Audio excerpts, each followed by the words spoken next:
बार तूफान का खतरा मंडरा रहा है। देश के पश्चिमी सीमा पर बसे महाराष्ट्र और गुजरात में निसर्ग तूफान दस्तक देना है। अरब सागर से निकला ये तूफान आज जमीन को हिट करेगा। हालांकि निसर्ग तूफान से निपटने के लिए केंद्र से लेकर राज्य सरकारें अलर्ट हैं।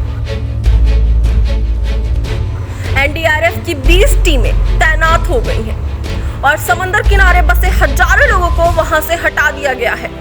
घर की छतें उड़ गई, सड़कों पर पेड़ गिर गए, बिजली के मजबूत से मजबूत खंभे उखड़ गए, एयरपोर्ट समंदर बन गया।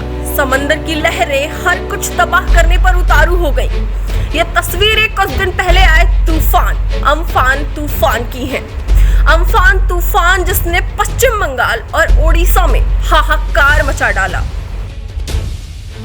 बड़ी से बड़ी इमारतों को अपने रौद्र तेवर से नहीं छोड़ा और कच्ची बस्तियों का नामो निशान मिटा डाला। और ऐसा ही खतरा अब महाराष्ट्र और गुजरात की ओर बढ़ रहा है। कोरोना संकट के बीच महाराष्ट्र पर अगले 48 घंटे बेहद भारी हैं। ये खतरा है निसर्ग का। चक्रवाती तूफान निसर्ग गुजरात और महाराष्ट्र को भारी नुकसान पहुंचा सकता है। निसर्ग कितना खतरनाक है इसका अंदाजा इस बात से लगाया जा सकता है कि मौसम विभाग ने गुजरात और महाराष्ट्र के तटीय इलाकों में हाई अलर्ट जारी किया है। निसर्ग तूफान की आहट से मुंबई और उसके आसपास के इलाकों में काले बादल छाए हुए हैं, तो कहीं तेज बारिश शुरू हो गई है। हाई अलर्ट के बाद रातों रात मुंबई में समंदर किनारे के इलाके खाली करा लिए गए हैं। मछुआरों को समंदर किनारे ना जाने की सलाह दी गई है। एनडीआरएफ की टीमों ने समंदर किनारे मोर्चा संभाल लिया है ताकि हर स्थिति से निपटा जा सके।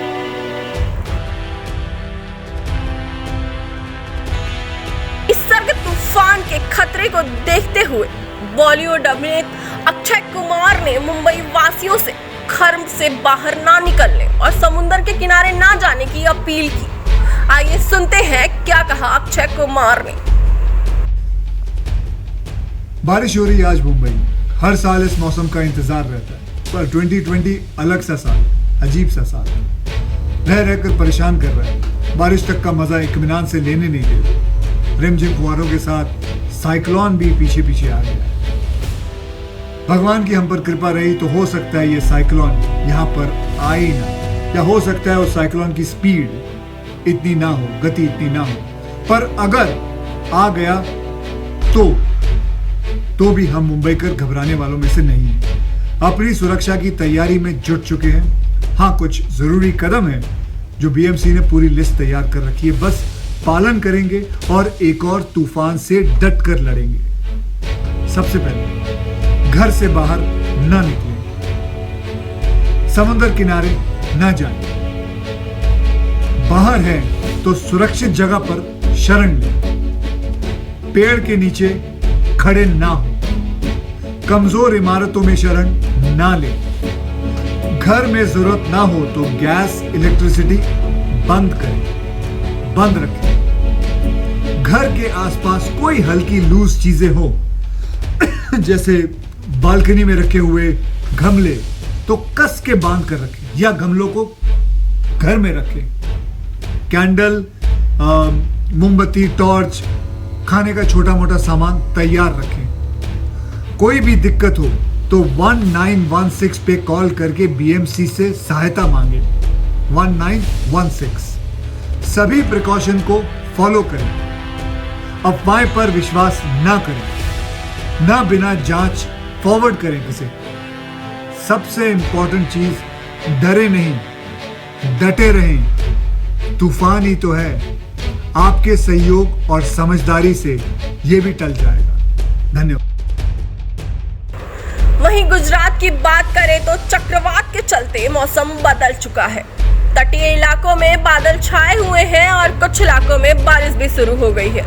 गुजरात के 159 गांवों में हाई अलर्ट है। गुजरात सरकार ने निसर्ग तूफान की आशंका के चलते आला अधिकारियों के साथ बैठक कर भावनगर और अमरेली सहित तटीय जिलों को हाई अलर्ट पर रखा है। एनडीआरएफ और एसडीआरएफ की टीमों को तैनात कर दिया गया है।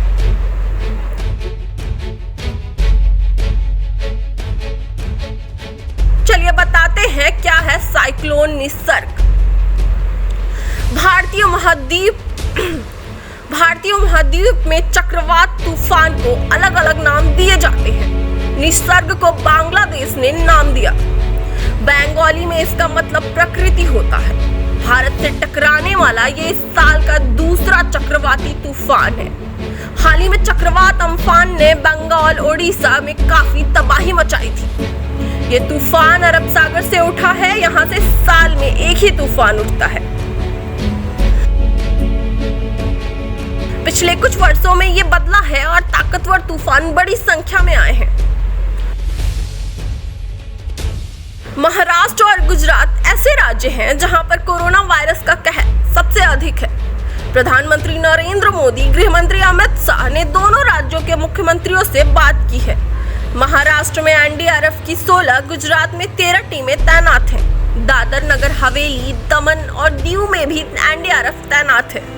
इसके साथ ही भारतीय नेवी कोस्ट गार्ड को अलर्ट पर रखा गया है।